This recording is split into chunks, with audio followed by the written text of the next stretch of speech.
Hello and welcome to episode 156 of Fergo and the Freak. I'm that bloke from Rugby League Project, Andrew Ferguson. You can find me on Twitter at AndrewRP. Joining me as always is the ever calm, omnipresent League Freak. You can find on Twitter at League Freak. How you going there, mate? Do you know me at all? How's it going? Not too bad. We have just burned a great episode. We've just come on here just to let you know that, man, our episode we just did with that we didn't record before this. It was insightful. And what other word could you use that's like a really cool word to say? I don't know, mate. It was good. It was glorious.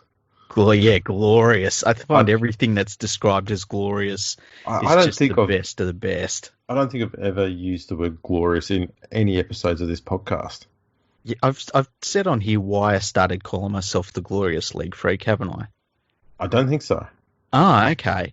It's because it pissed off Poms that I was talking about. Because I used to go on the Pommy forums, talk about rugby league a lot, like too much.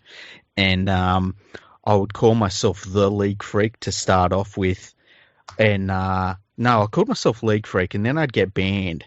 And I would go back on as something else, and I'd slowly change my name back to League Freak. And then eventually I'd get banned again. And then I'd come back on, and one of the like names I ended up with was the Glorious League Freak. And they didn't like me saying I was the Glorious League Freak at all, which of course meant I had to use it permanently. Yeah, that's a green light. They failed there. Yeah, exactly. Really bad idea by whoever said the first time they didn't like it. Yes. Now, there has been a little bit of news today. Mm-hmm. Took us a while to find it. Yeah, hidden away. Today we got the announcement that NRL CEO Todd Greenberg has decided to stand down effective immediately. His last day, I believe, is going to be next Monday, so it's kind of effective almost immediately. He wasn't sacked. He just stood down. His contract was up for renewal at the tail end of this year, October 2020. Yeah. So a lot of people were saying he was knifed. Some are saying he just took it, left early. I think that's all it was, really. What were your first impressions when you heard about this? The media's done a job on him.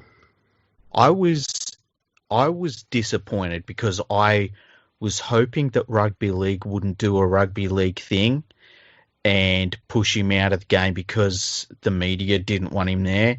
And Rugby League did exactly a Rugby League thing and pushed him out of the game because of the media. I was just disappointed, really. So, what can you do? And you've done a lot of research tonight, going through some of the stuff that happened on his watch. It's hard to argue with his performance when you look at the entire timeline. And as Greeno tweeted to both of us this afternoon from the starting block, now in the middle of a pandemic, in one of the toughest times for any sports around the world, Rugby League now sees itself without a permanent CEO, and not a real good time for that to happen. No, but geez, the media loves it now. Oh, because they've got stories aplenty. Yeah. So Fox Sports have already pumped out 6 articles now about Greenberg and his sacking. Yeah. That is not just dancing on the grave. That's dancing on the grave while pissing on it. They're dancing in their own piss puddles on his grave. Yeah, that's like a grand final night on the day after when they start putting out like articles that don't really mean much. Yeah. But they're coming. They're doing the same thing over this. It's kind of weird. They're almost... The jubilation is so insane amongst these media organisations. You can just tell the people who are sitting there running these articles, all the editors and stuff like that, are putting them out there. You can just tell they're holding a semi in their hand. Content! Rah! They're going fucking nuts. Oh, it is. It is sick. Yeah. It's disgraceful. It's a horrendous abuse of their authority and power as news media outlets. I completely hate it. I think between this, like what's happened to Todd Greenberg, and the just blatant, public relations bullshit that Channel 9 carried on with the last week and a half, I think that this is starting to rival the complete distrust of the media, the rugby league media, that happened during the Super League war. But I think because it's happened in a time of social media and people are connected now, I think it's been super damaging for the mainstream media, for rugby league, and their credibility across the board. There's none of them. It's just shot. There's none of them that you can feel like you can go to for reliable news sources. And I've got to say, it's fantastic for independent sites and podcasts. And we're both seeing that ourselves in the numbers. I know other websites seeing that, other people that microblog and things. I think that this has been a shift for the way that people consume their news in rugby league in Australia, and long may it continue, because why would you go to the Sydney Morning Herald anymore for rugby league news? You just wouldn't. No. And sadly, though, there is going to be a huge number of people who are still going to swallow this crap whole. Yeah. We see that with that Clarkie's rugby league thing. I mean, he just copies and pastes what's ever in the Daily Telegraph, and he's got a shit ton of viewers to his pages and stuff like that. People it's such easy to consume horse shit that is, because it's so basic, it's easy to believe. Look at how many people bought James Hood Ornament's bloody piece about the NRL burning through, $500 million, $500,000 a day or some shit, or whatever it was. Yeah. Just a number he lifted from a balance sheet without reading anything into it, or any other aspect of the balance sheet for that matter, because he's a moron. Yeah. And you see people on social media using that as the sole reason why Greenberg should go. Yeah, and it's weird. And, it's really easy to explain. And I've said this before, because people, when they read something like that, the image they get in their head is $500,000 is spent on people sitting behind in offices at the NRL's headquarters. And, when you get that sort of image in your head, it does make you angry, because you think, oh, do we really need those people? But that's not what the money was spent on. It was spent on development. I mean, I said during the week, I posted on as a reply to somebody that said the same 500,000 thing. I was like, well, it was spent on, development officers and all this sort of thing. And somebody tweeted back to me saying, where are these development officers? And it's like, do you want me to go and take you to their houses or something? Like, at some point, just do some of your own research into it. Have a look into it. All of the annual reports are there. All the information's there. And it's just crazy to me that so many people don't know it's there. And I understand why, because the media doesn't like to mention it, because it destroys their narrative. That's right. And they're easy to find. I mean, in the past, you had to go to Google and type in NRL annual reports and then click on any of the 6 links that come up, because they were for all the 6 annual reports. Now, you just go to leaguefreak.com, because he's got an article there with all of the links to all of them in one article. Yeah, and it's titled this is where all of the NRL spent all its money. It's still on the front page. It's one of the top articles still. And yeah, and I've been posting that to everybody that's asked the question, where's the money gone? Because the media tosses it out there, where's the money gone? But then they don't answer it. But you can ask questions these days in the media and not answer it. But it's the innuendo that comes with it of something's happened. Something really bad must have happened to it. Something sinister. No, someone stole it. It's like, no, they actually tell you. Exactly. I mean, we've never had this much transparency within the NRL, and yet they still get accused of hiding information.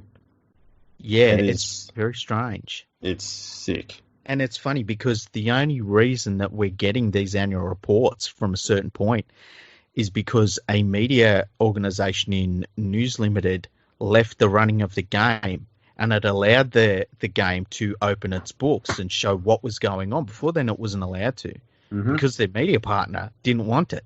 Exactly right. So, before we get into the little bit of research I did, I want to say that the NRL website, they've released an article today saying Greenberg's career in rugby league. And I thought, I'll go look at this and see what I can find out about his career as CEO.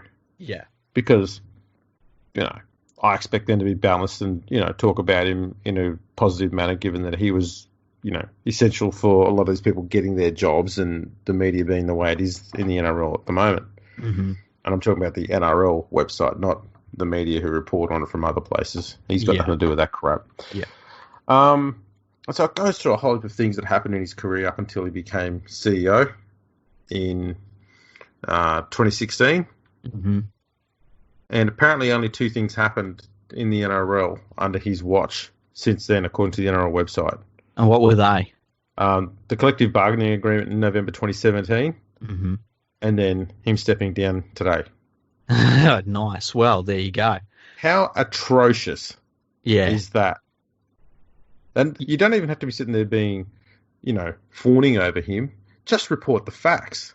Yeah, and especially they're not there. Especially when you consider he was a big proponent of the NRL's digital arm, which is worth hundreds of millions of dollars now.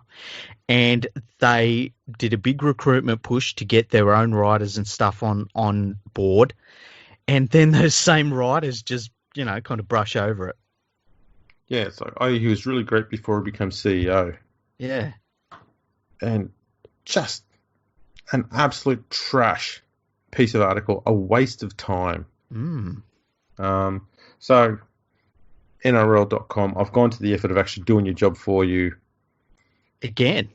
Yeah. So let's go through what happened in the NRL since Todd Greenberg took over from David Smith as CEO in March 2016. Okay. So some of the 2016 stuff will obviously be semi-attributed to David Smith. Yeah, but Todd Greenberg was he the chief?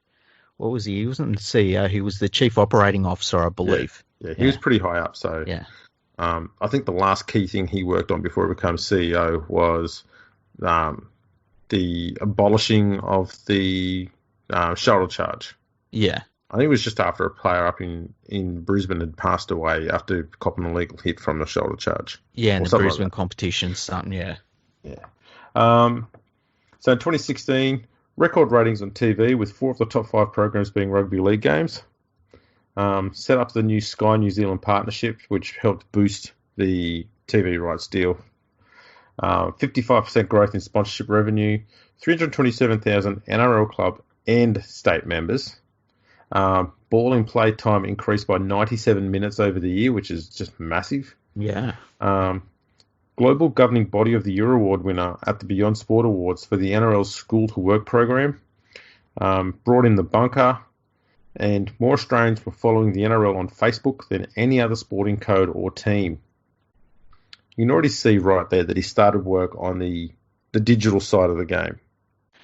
Yeah, and working on establishing things that the game needed to have that they couldn't previously have before the independent commission as well. Like, I don't think people understand that when the independent commission come into place and then the game finally got the funding that it deserved when it negotiated its first broadcasting agreement after that, that there were some things that the game did not have that it had been desperately in need of since the NRL was formed.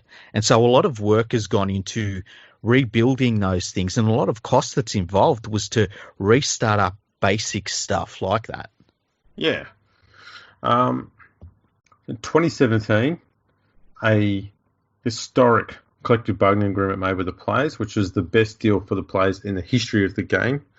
This comes at a time when, the players had recently, through the NRL's TV rights deal prior to this one, I believe, might be the one before that, their entire NRL players' salaries was now going to be paid for by the TV rights deal, where the NRL gets the money from the rights deal.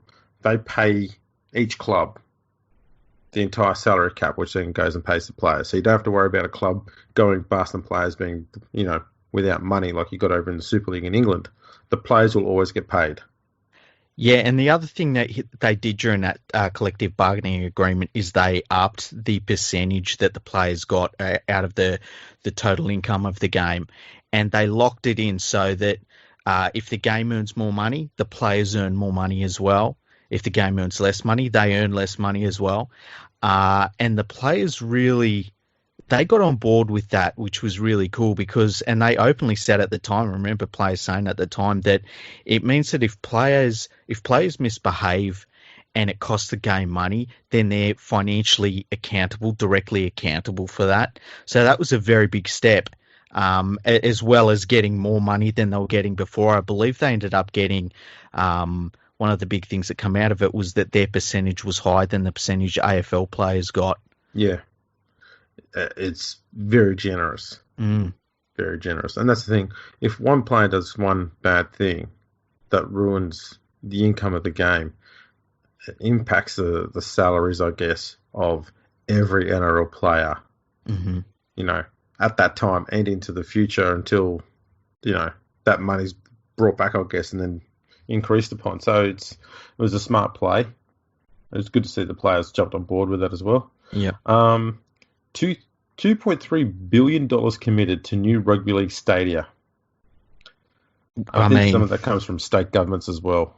Yeah, and look, that I think can't be underestimated, especially in Sydney. There's a lot of places around the rest of Australia that had state-of-the-art rugby league stadia, and it was kind of weird that you would see somewhere like Melbourne and the Storm have this beautiful new stadium to play out of, and in Sydney we still had, Parramatta, the old Parramatta Stadium was still one of the better stadiums we have. Now you look at it, at where we're going. We've got currently Bankwest Stadium at Parramatta, which is just the best rugby league stadium I've ever been to. The Olympic Stadium at Homebush Bay is going to be reconfigured to what should be the best rugby league stadium in Australia when it's finished.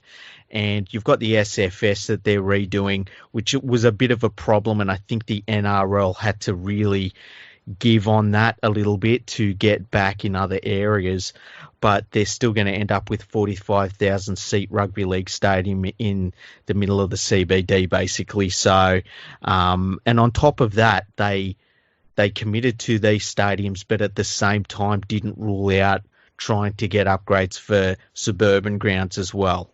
Correct. And that was all huge. New club funding model guaranteeing clubs more financial support than ever before. We had quite a few clubs that were on their knees during Todd Greenberg's time, not because of him, but because the clubs were just atrocious at managing themselves. Yeah.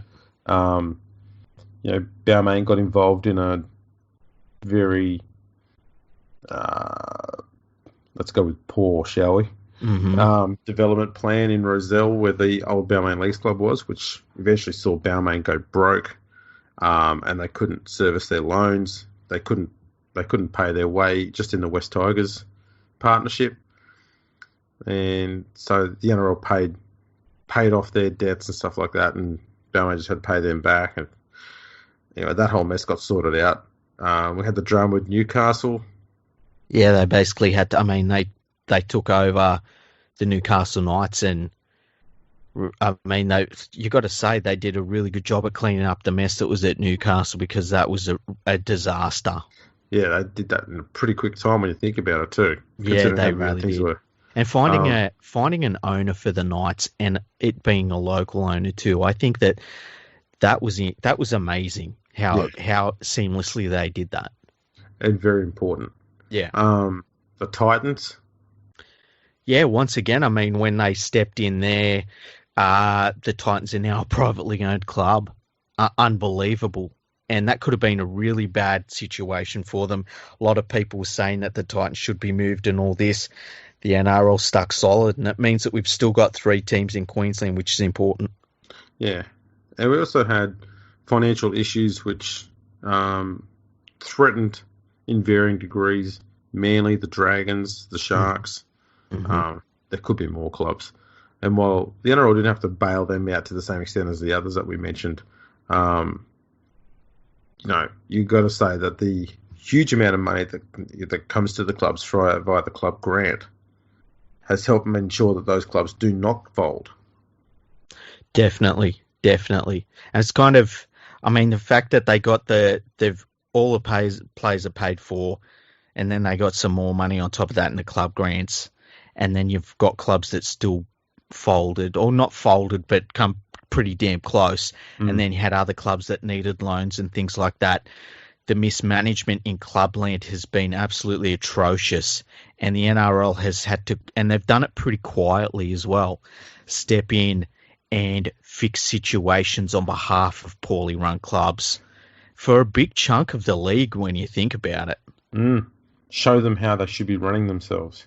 Yeah, which is terrible, really. Well, and what's even worse is the fact that Greenberg is blamed for those clubs being like that. Yeah, for no good reason at all. Like, that's just bullshit. There's nothing behind that, And you watch, as we know, in the next year, 2 years, 3 years, this shit will just keep going the same cycle. Yeah, well, it's the same cycle that rugby league's been in for a very long time now. Poorly run clubs going broke and needing a bailout. And, because the NRL has been run pretty well over the last number of years financially, the money was there to bail them out. In the past, the money has not been there to help bail these clubs out. Do you remember not too many years ago, the NRL was helping so many clubs out that there was a thought that maybe the NRL should just buy out all the clubs and own all the clubs? Yes. And that's kind of ridiculous, but that's the point where it was starting to get towards. Like, that's how many of these clubs were poorly run. It shows you how well run the NRL become, especially under Todd Greenberg, that it could prop up every single team in the competition when those teams could not prop just their one club up. Yeah. And yet he's the bad one. It makes no sense. No sense at all. And the thing is that through all of this pressure that the media has applied to Todd Greenberg, one of the things they've said is that the clubs don't like him that much. Does that matter? Of course it doesn't. And as you said before, it's the same rule that applies to NRL coaches. When you hear about players saying, the players don't get on well with the coach. Yep, exactly. As long as they're winning, it does not matter. You're not here to be friends. This isn't friendship. This is business. And, I said it today in a number of tweets, like, if the broadcasters don't like him because he wants to extract every last dollar from them, and the clubs don't like him because he demands that they run their businesses better and he doesn't chuck them money when they burn in a pit out the back of their leagues clubs, that's his job. His job isn't to be friends with these people. It's business. I don't care if they like him or not. All I care about is that he does his role as the NRL CEO well. And when you look at the statistics on it, he did a bloody good job. And you're going to be hard-pressed to find too many other CEOs that have been in charge of the NRL that can back up their time with all of these things that you're pointing out. Exactly. This is the thing too. David Smith brought it into, modern times. Mm-hmm. And Greenberg set it up for the digital age. Yes. So keep going here. So we're still in 2017. International TV rights deal agreed to with Fox Sports to show the NRL globally. Mm-hmm. NRL club and state memberships up 16,000. Went back to having a fixed schedule, thank Christ for that. Which was brilliant. And the Australian men and women's international sides end the year ranked number 1 in the world. Yeah, and I tell you something else that happened that we didn't talk about before. The investment in the Australian national teams was something that was fantastic. And that happened during Todd Greenberg's time as the CEO, because it used to be an afterthought. It used to be a chuck together thing at the last minute every single year, weirdly enough. But now, and you see it with how much work that Mal Meninga does as the Australian coach. That's been fantastic. I tell you, another thing that has happened on his watch is the agreement to bring touch football under the NRL's umbrella and fund touch football, which should have happened like a decade earlier. Well, it should have happened the minute Benji Marshall turned up because he had that background there. Yeah. He burst on the scene. Bang, that's your moment. Yeah, 100%. Look, I remember when I was a kid, I didn't understand why that wasn't the case. Oh, it makes sense. Well, yeah, that's another one from the this same era. 2018, what's this? We had the women's club competition, the NRLW, starting off. Mm-hmm. Female participation rates were up 29%. The national participation rate was up 3.6%. A total TV audience over the year of 116 billion. Whoa. 332,996 NRL club memberships alone, which was up 5% on the previous year. Mm-hmm. In 2019, 9.5 million viewers for the State of Origin series alone. 818,000 viewers for the Women's State of Origin game, making it the most watched women's sporting event on TV. Mm-hmm. Belinda Sharp became the first female NRL referee. The NRL became a $500 million business for the first time. Participation rates were up 1.23%. NRL clubs' growth was up 3.9% across all 16 clubs. You can't argue with it. I mean, these are, and I wrote about this on that article that we spoke about earlier on my website. If you want to talk about the good old days of rugby league's financial health, it is 2019. They're the good old days. They're when the game is at its financial peak in its entire history. And by the way, it's not even close. Yeah, it's miles ahead now. I mean, as you said, it's the first time in its history. It's a $500 million business. Yeah, that's nothing to be sneezed at. And when you add in the valuation of the NRL Digital, which I believe was put at $500 million by an independent company, it's just like you got to hand it to Todd Greenberg. He's on his watch. Whether you say that he was the person that you give the accolades to for all of this, or he oversaw it, or he just happened to be there at the time, you cannot deny it. No, that's right. And let's be clear, we're not. I know it sounds like we're saying that we're fair to this. We're not. What we are is we want to provide balance on this because the media, mainstream media anyway, has done nothing but attack him constantly ever since he got the gig. Mm-hmm. And if you want to find out about the things that happened under his rule that were negative, you just go to them because that's all they ever wrote about. They never wrote anything positive about him or great things that he did. And yes, there were things that happened under Greenberg's tenure that was not great. And a lot of it comes down to the way he handled player misbehaviour and some of the punishments handed down. Mm-hmm. A lot of them were, if we were to talk them up, we'd say they were pathetic. Yep.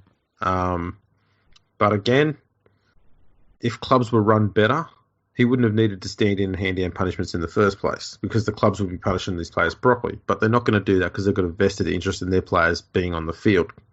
So, it's a situation where he screwed either way. Yeah, and look, I think that, and we've been critical of it. We've been super critical of the way that some players have been allowed to play and others haven't been. And the way that you line up different offences didn't stack up with you or me personally. I think that on the positive side of that, I think the way that the Ben Barber thing was handled was exactly what you would want out of the NRL, for them to say, no, that we are not having that, go away. Your contract's terminated, never to be seen again. I think that I think most people in the game would applaud that. That don't have a vested interest in the game anyway. But then there were other things. I mean, having Matt Lodge take part in the NRL, I think, was disgusting. Yeah. Well, even, and this is before Greenberg, but allowing Robert Louis to return and still not sacking him on the spot after the second incident. Yep. Not completely banishing Tim Simono for life. Mm-hmm. I think that was another one you and me were nothing short of disgusted about. Yeah, that was unforgivable, that. No, yeah, that just there's no excuse for that. And the other thing I would say is lining all of that up with against an Israel Folau. It just doesn't line up. It's just weird. You can't explain that one, and that sort of did a lot of people's heads in. I know a lot of people agreed with it, but it did a lot of people's heads in as well. And then when you also bring into account this no fault stand down policy, and you look at someone like a Jack de Belin, who is going to have lost and going on 2.5 years of his career, it looks like, by the time that all gets sorted out.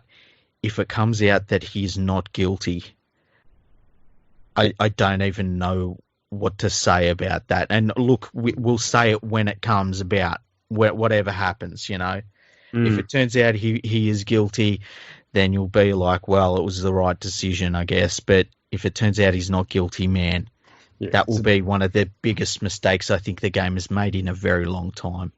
Yeah. And obviously, I mean, as we're seeing here, a lot of what Greenberg has done has been all about, I suppose, shoring up the NRL's finances. Mm-hmm. And so decisions like that with de Belin and that no-fault stand-down is all about appeasing sponsors. Yeah. And while I understand why he's doing it, yeah, it's hard to be fully all in on it when all it takes is for one player to be scrubbed out for a year or two, only to be found not guilty. I mean, imagine if this had been what happened with Josh Reynolds. Yeah, and look, it was close with him. That's right. And I know I've said this on the podcast before. I apologise for repeating myself, but Sean Kenny Dow is another case where he chose to stand down voluntarily, and man, and when it came out in court what that poor man was going through at the time, sometimes I think that it's very hard for the NRL because they're between a rock and a hard place. I would say this too. You and me are going through and going very specifically about things that we don't like that happened on his watch. And we're pointing out at like actual cases of things that we didn't like. And that's something you're not seeing in the mainstream media when they talk about him. A lot of their things are very wishy-washy. I spent $500,000 a day, and stuff like this. That is very like, you toss it out there and it doesn't mean, where's the money? Where's the money, Andrew? Where's the money? It's just a flimsy casting of the line and then just walking away and leaving the line in the water. Yeah, exactly. And at least we're saying, like, we didn't like this, and this, I tell you one thing I didn't like about on his watch is I think there was a point there where the NRL went a bit too social justice warrior, and like you would watch some of the games and you'd be like, man, I'm just here to play some football. I don't need preach to. They wound that back a bit, to their credit.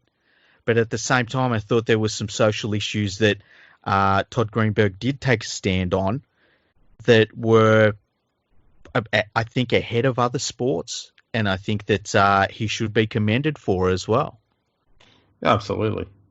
And this is the sad thing about what's happened here is that pretty much all of this achievement that happened under his leadership is all forgotten right now. I mean, not even the NRL's own website can remember stuff over the last 5 years that happened, under his tenure.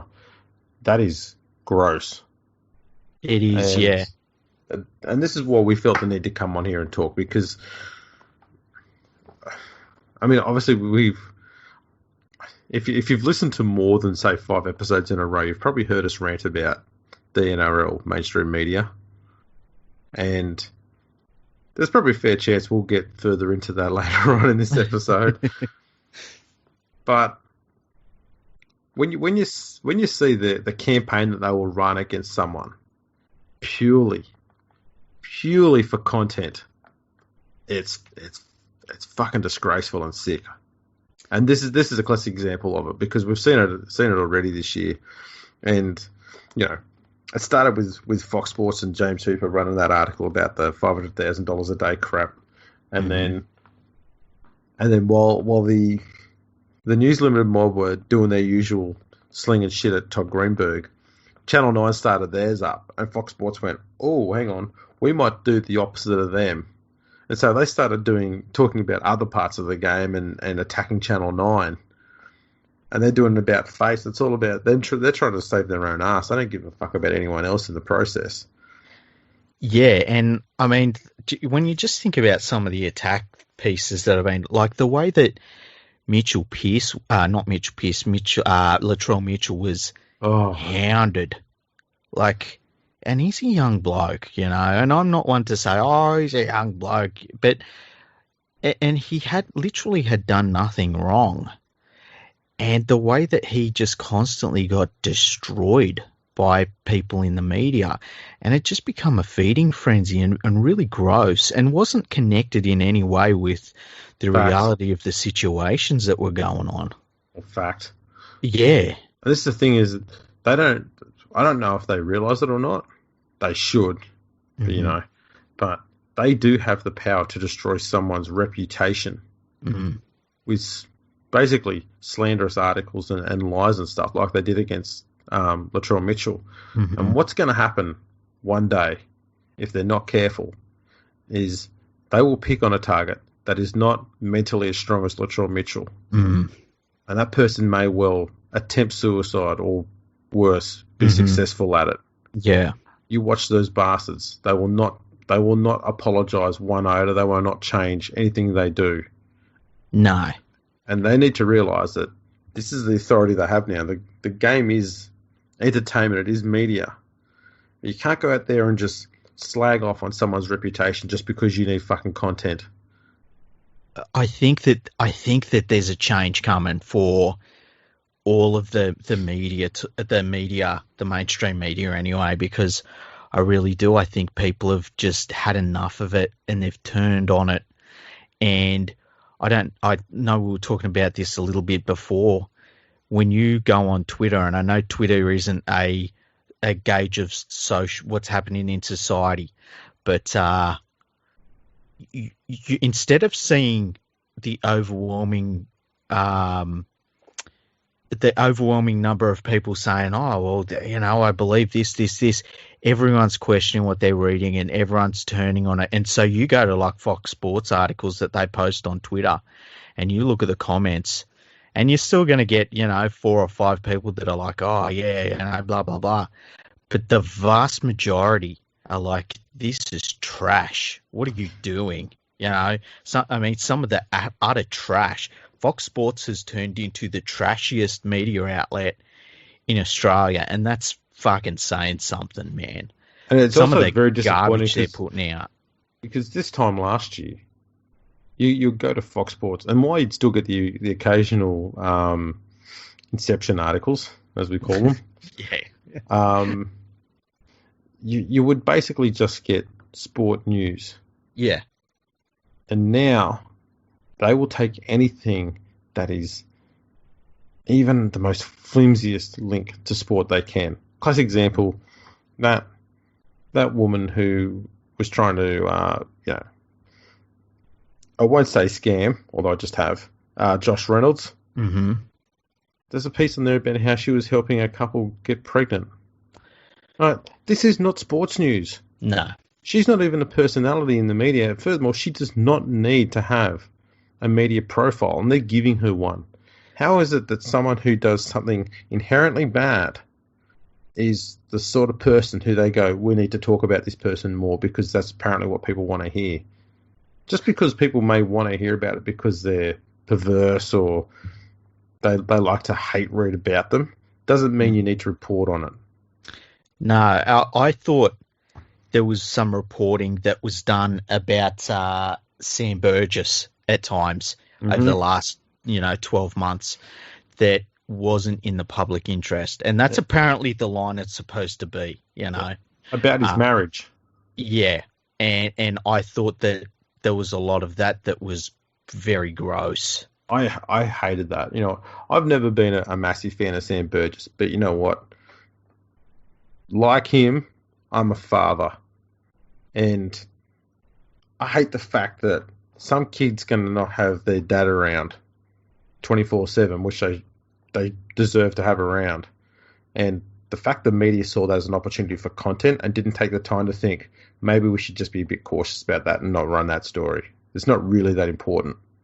Yeah. That's sick. I hate that. Yeah, so do I. It's people come out trying to defend the media on that. It's not fucking news. No, it's not news. You know, that it happened a little bit. Remember, a number of years ago, it happened with a very high-profile coach. Because I don't want to bring it up, you know. Mm-hmm. I don't want to be the one that says, "Oh yeah, remember this one too." Or like, it's happened to a lot of people in the game where they've pried into their personal life, and I think it's been very, very gross. And unfortunately, like that's the way that Fox Sports has decided they're going to make their money now. And man, it's disappointing because it used to be a place where you'd be able to go and just get pure sport news. And now what you're getting is you're either getting trash from their website or you turn on their shows and it's like watching a bunch of fucking alcoholics argue with one another. They're just yelling at one another. It's the same boring taglines.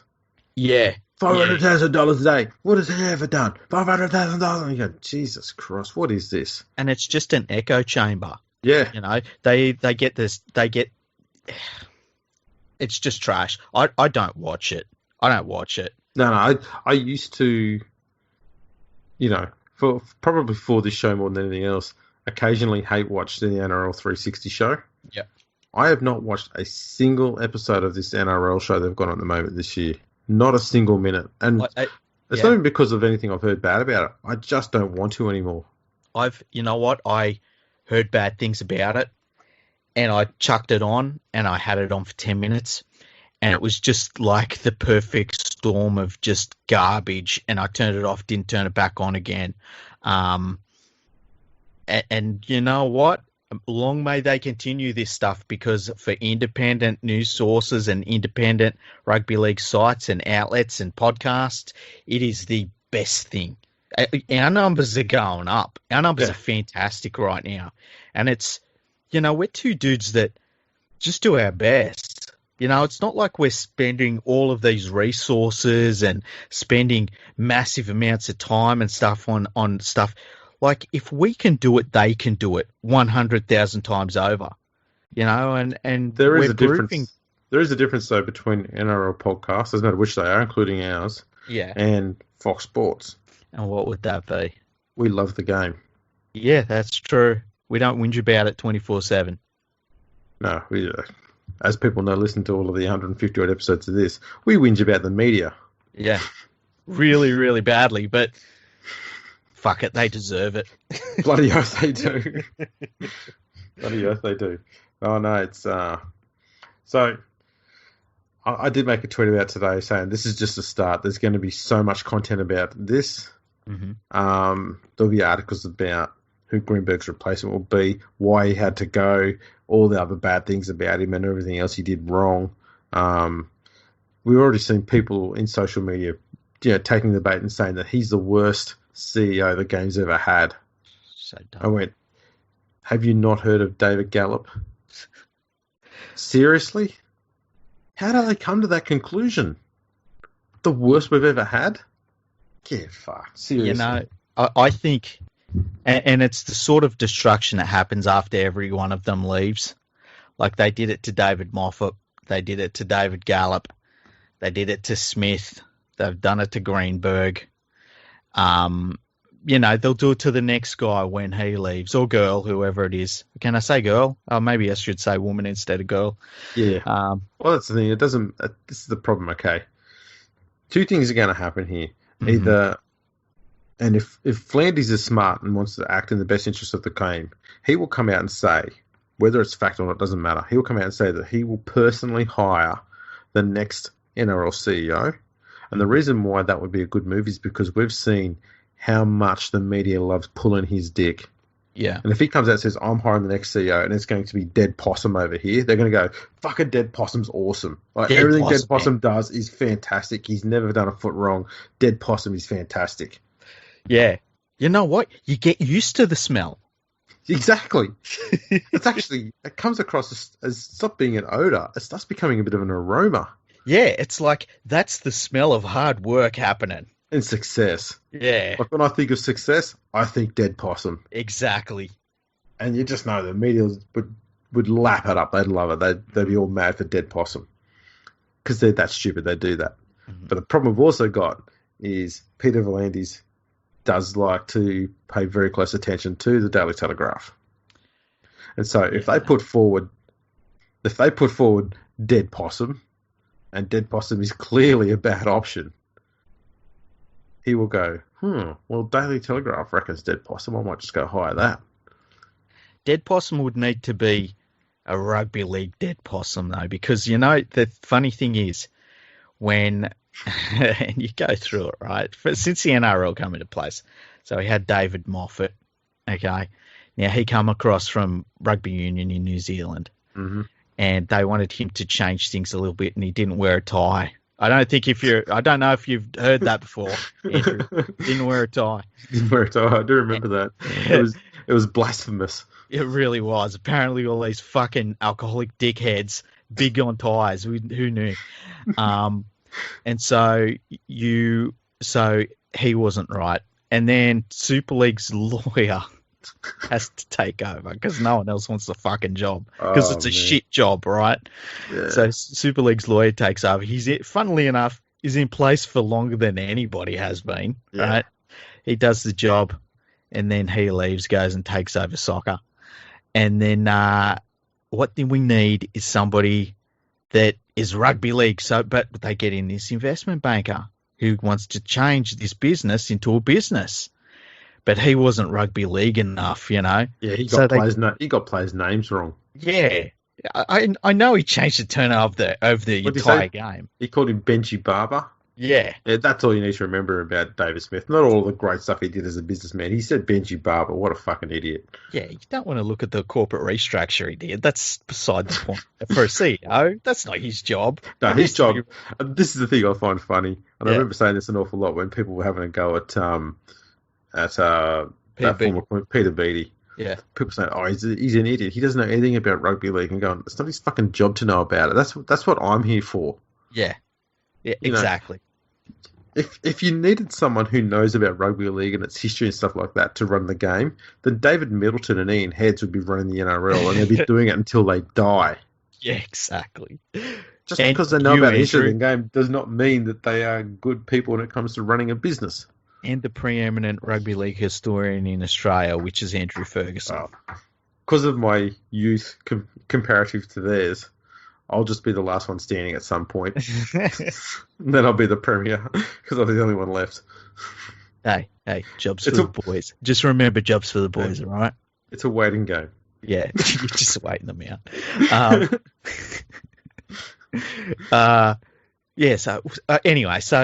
And then Todd Greenberg comes in from Clubland, and this will be good because he knows how Clubland works.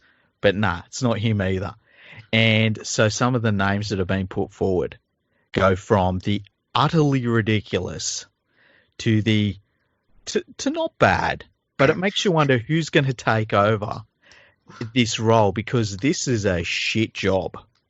It is, and you know who they do need is someone who's worked not in the media, but has an understanding of it, like a PR person, knows how to work the media. Well, here's my thoughts on that, okay?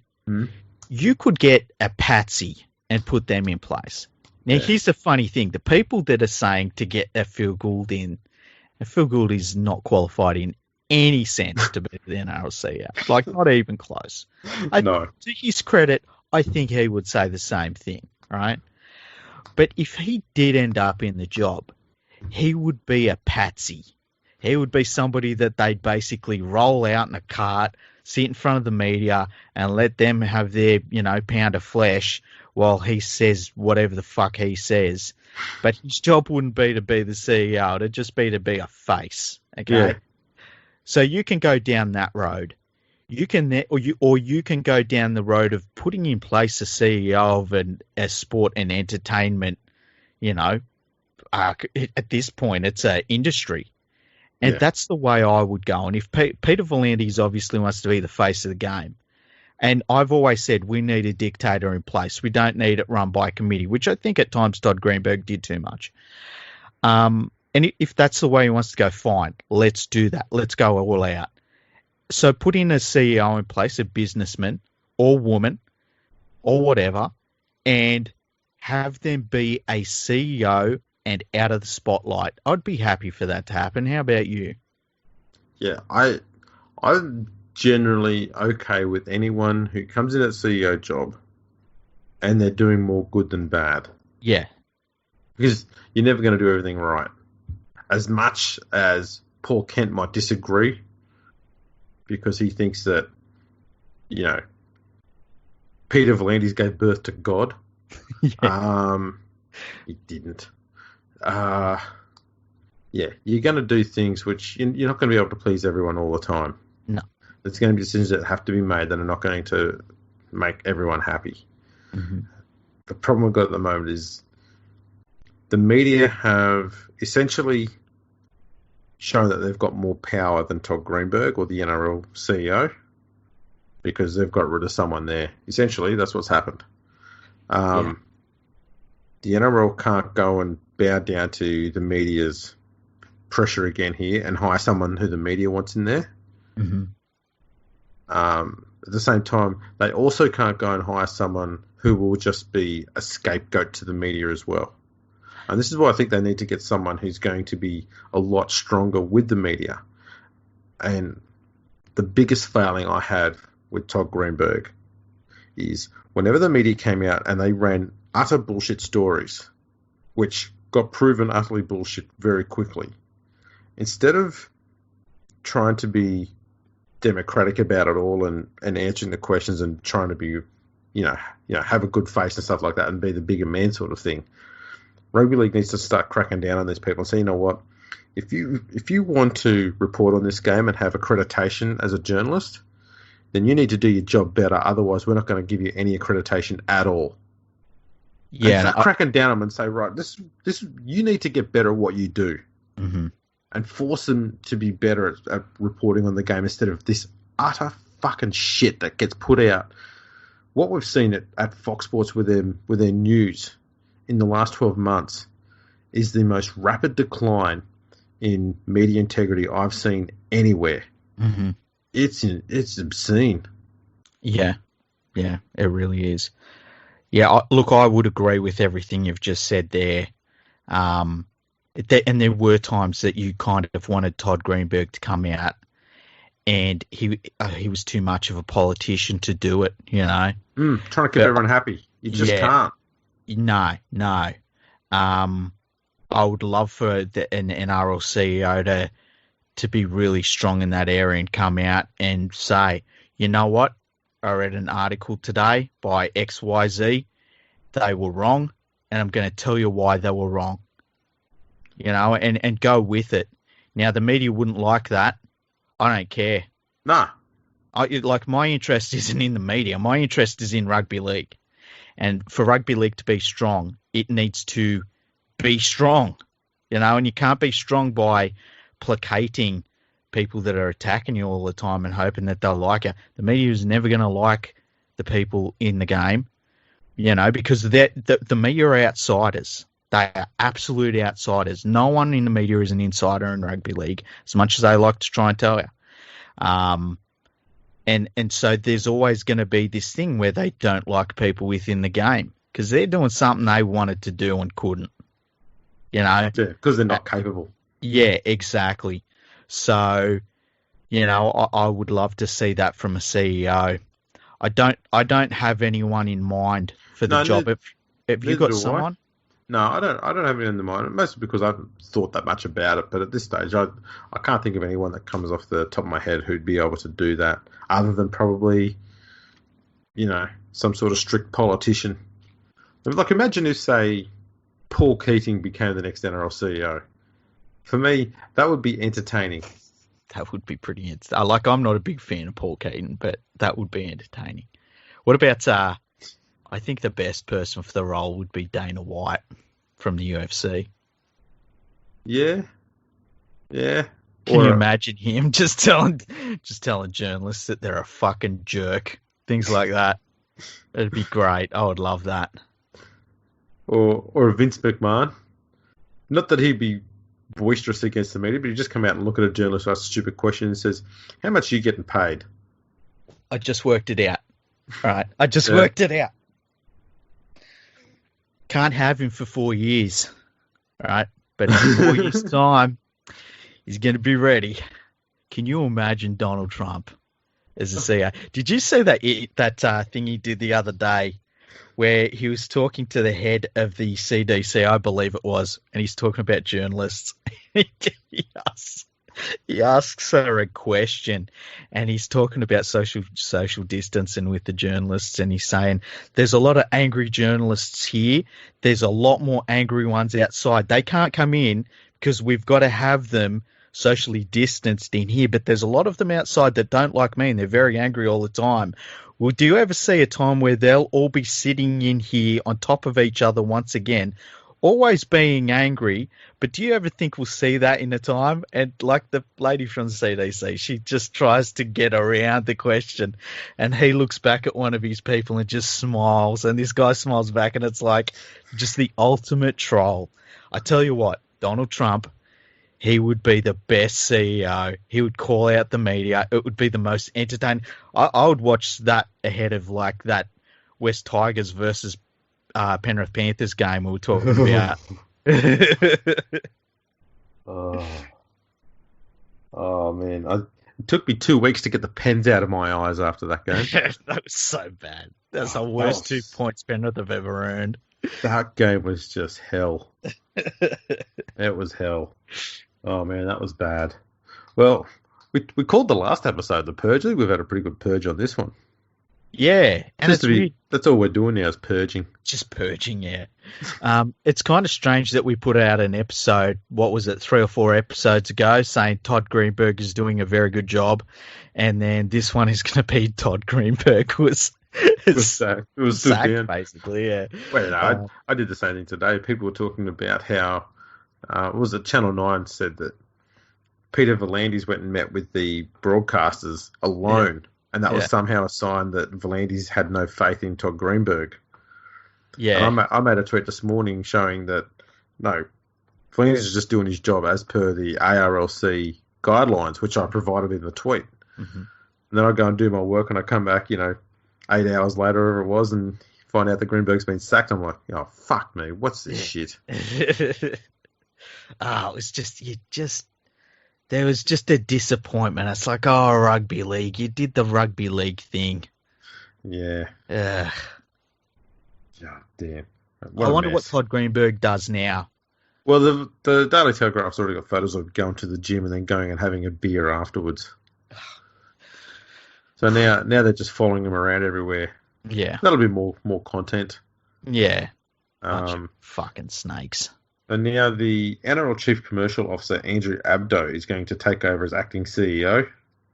So be prepared, people. There'll be a few profile pieces on him. 1 or 2 will be puff pieces. And then if he's in the role for any more than, say, 3 months, if they don't like one little thing that he does, then, expect the fucking knives to come back out again. I hope that he is a rugby league person. Because they'll go straight to that. They'll be like, oh, well, he didn't exactly play first grade. You know what they should have done? Now that I've realised that I now know who I want to see as the next NRL CEO. Who?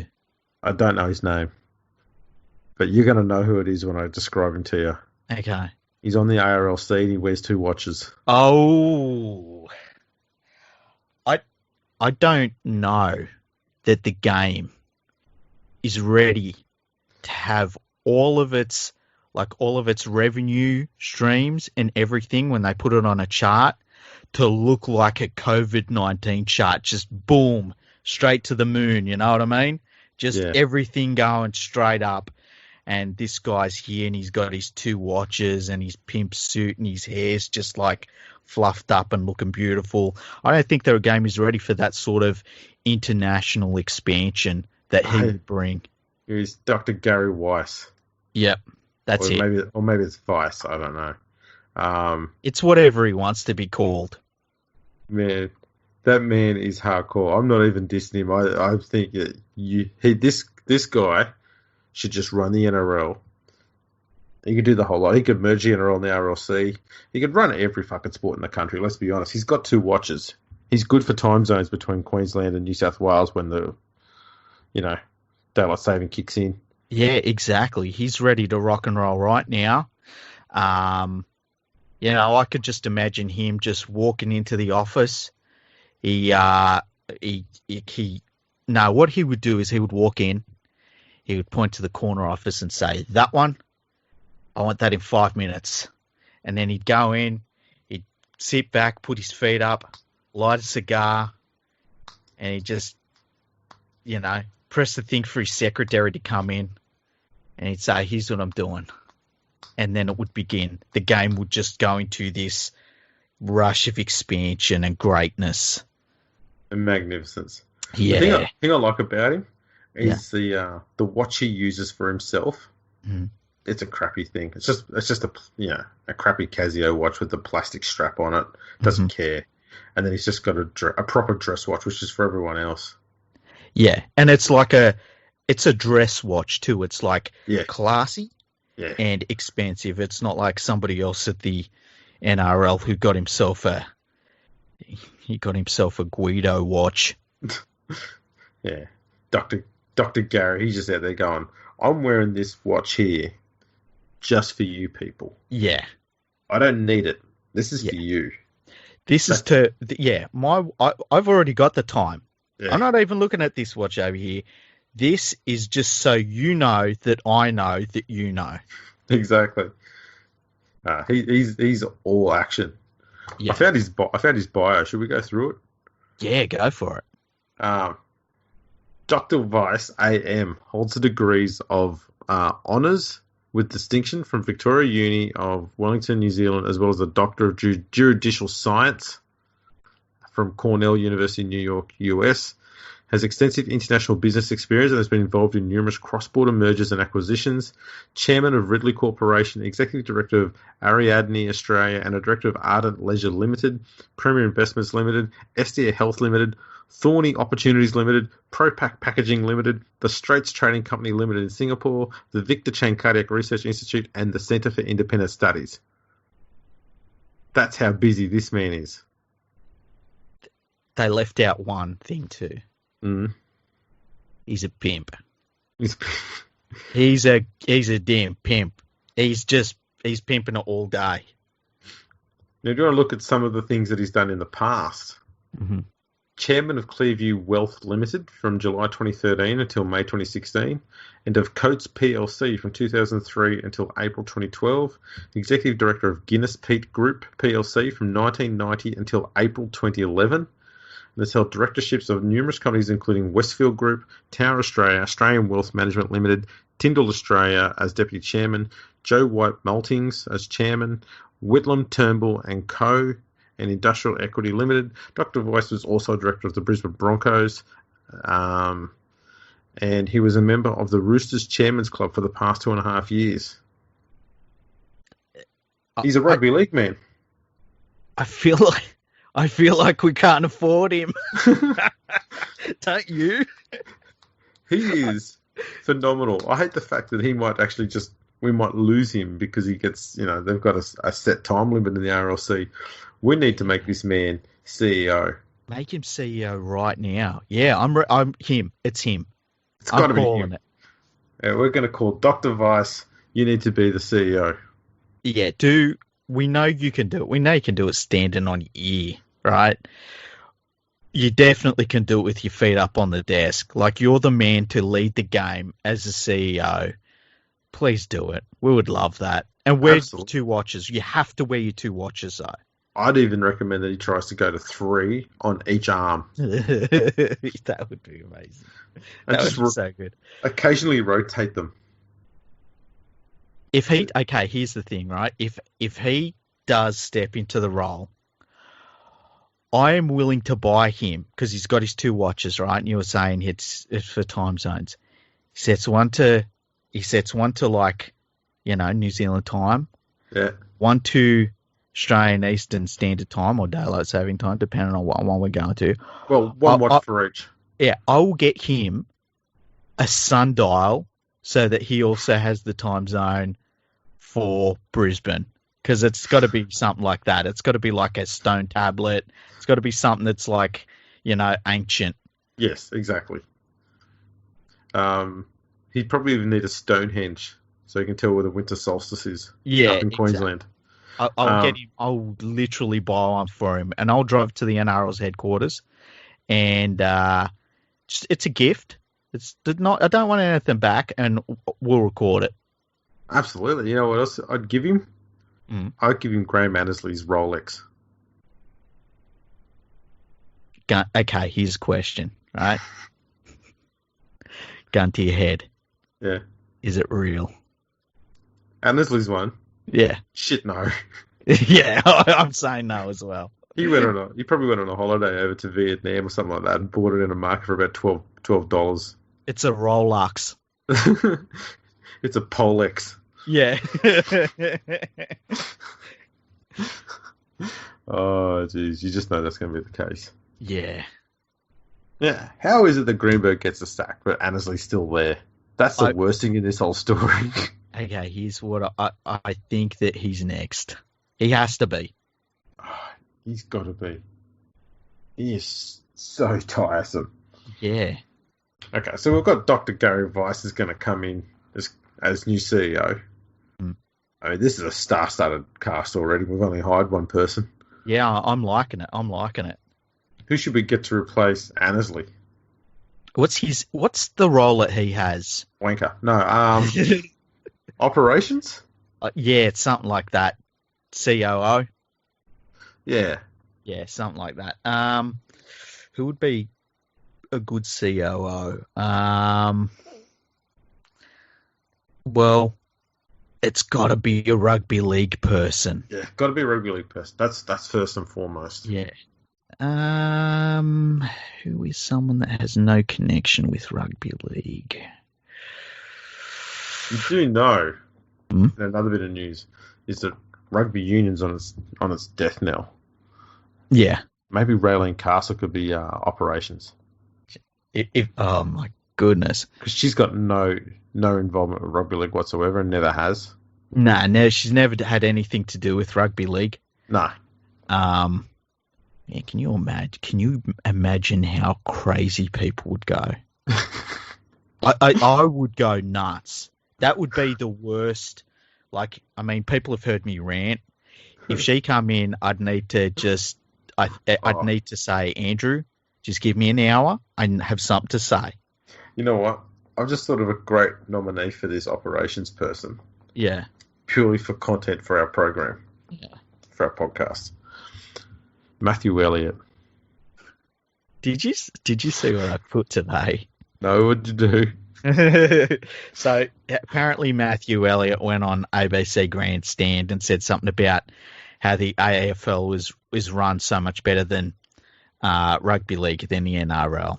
You know, and Matthew Elliott, fucking looking at someone else's performance. And so I just replied, Matthew Elliott is a fucking space cadet. And it just summed up everything I needed to say about him. Oh, my goodness. See, I think Matthew Elliott, you could have him around for some herbal tea instead of the Todd Greenberg tea and scones. You just have some herbal tea. Andrew. You have the diffusers around and some scented candles and stuff going on. Andrew. Shut your slut mouth, all right? You know I couldn't handle that. Okay? Oh, think of the episodes we could pump out. No, I don't want to. I was there. Look, you're giving me flashbacks now. Fuck. Hey, we can make it fair, okay? We can have Tim Sheens there as well. Or Justin Potato. That's not fair. Because let's be honest. No, let's be honest. None of them are going to have to do anything because Dr. Gary's going to do the whole lot anyway. He's going to do the whole thing.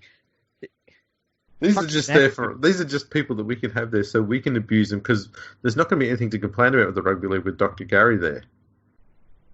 There's no way Dr. Gary's going to have Mr. fucking Herbal Tea with his wind chimes up, fucking, going in the breeze from the fucking fans. No fucking way. No way in the world. What about Justin Potato? He has a bit of an issue with the procedural policy that the NRL puts in place in regards to rules, so I'm not sure that's a good idea. Yeah, reading's not his strong point. Yeah, when you learning.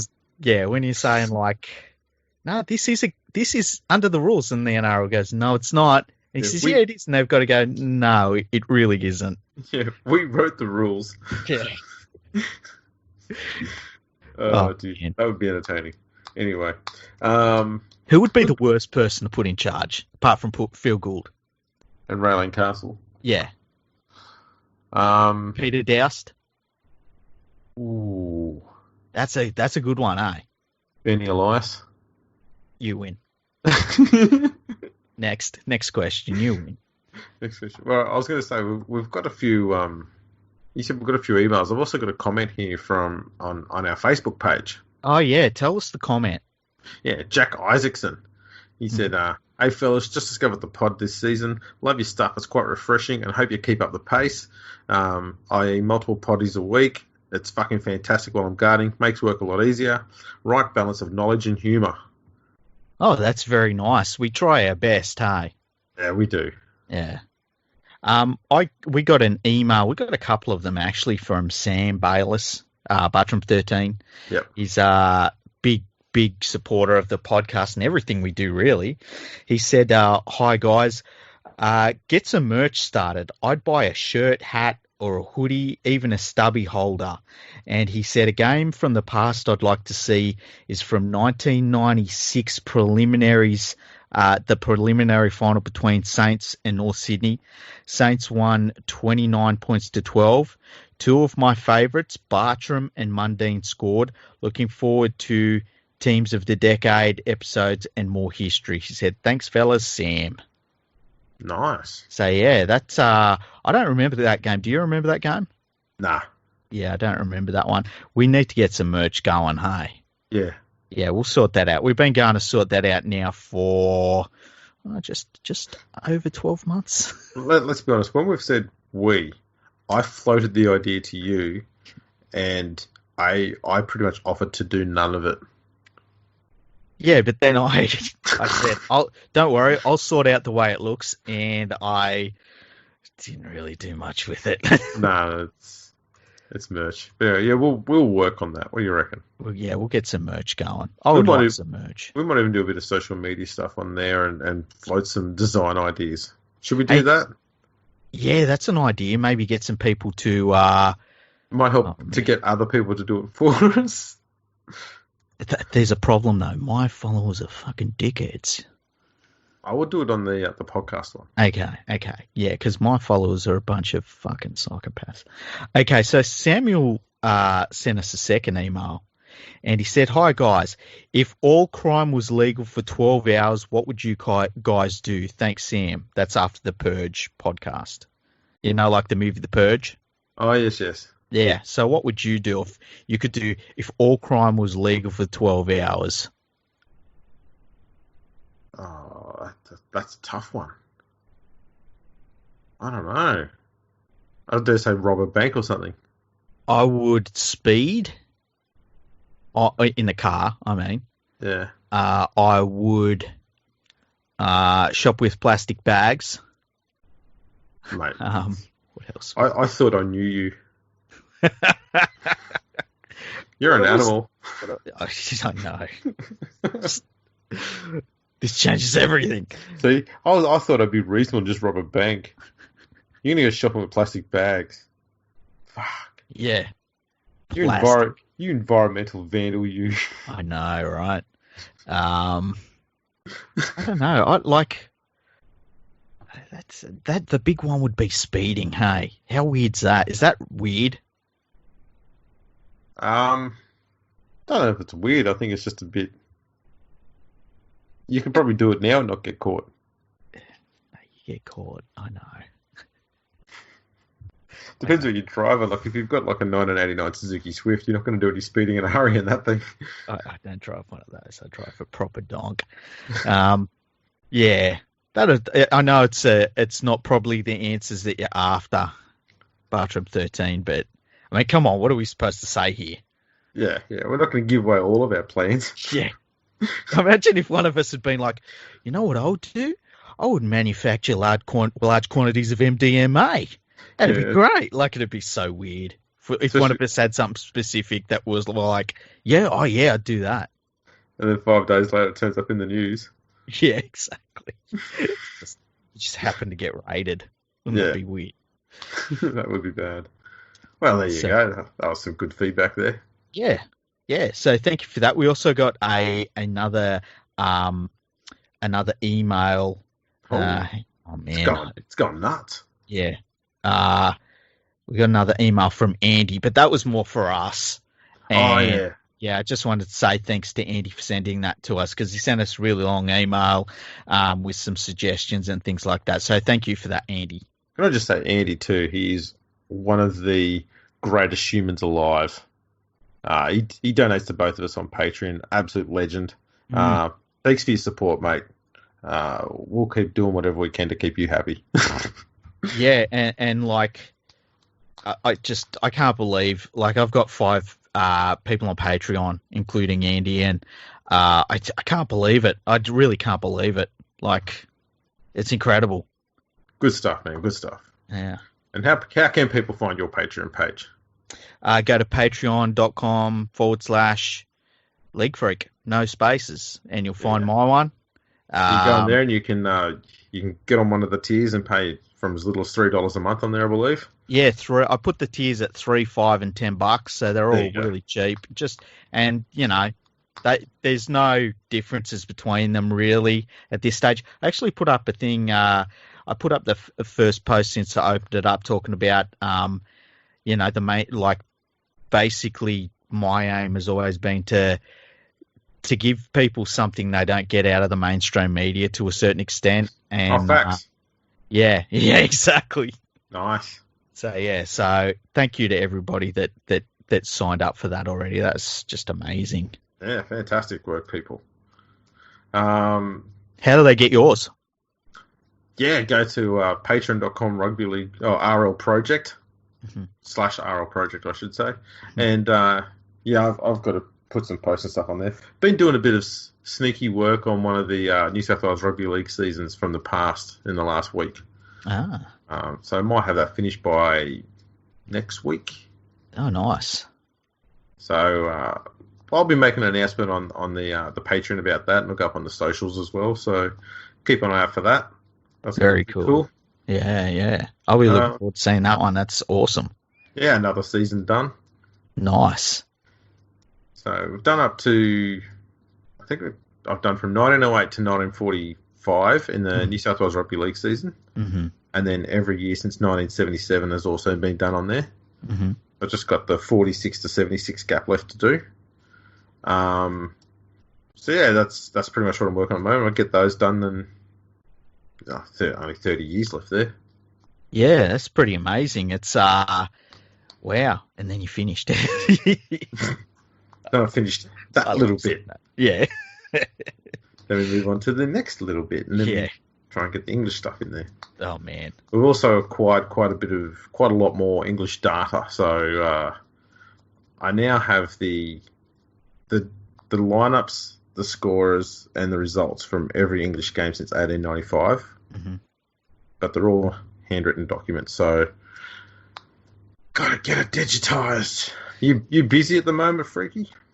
Got a bit of work on for you, mate. Yeah, look, I'm got stuff happening. Like I'm just not at home most of the time. MDMA takes you out of your house, doesn't it? all salad and stuff like that. Yeah. And the funny thing is, I've never touched drugs in my life ever. Just never interested in it. There you go. That's how most dealers start, though. You don't take the product, otherwise you start consuming your own bloody income. Oh man, I feel like I'm digging a hole. Everything I say here. You are. I just keep handing you a shovel. Yeah. I finally got rid of the shovel. Here's another one. Oh, fuck. Yeah. Shit. There we go. All right. Well, thanks for tuning in, everyone. It's been another good lengthy episode. That's what she said. Yeah. Follow us on Twitter. Follow us on Facebook. Follow us on Instagram. You know what? We need to put some Instagram stuff up. Yeah. I've been meaning to actually put up a picture and a little bit of a spiel about every episode that we do ever since I set it up, and I've not done it once. So, might try and start doing that. Yeah. I guess people might want to see some of the stuff we talk. You know what people would like to see?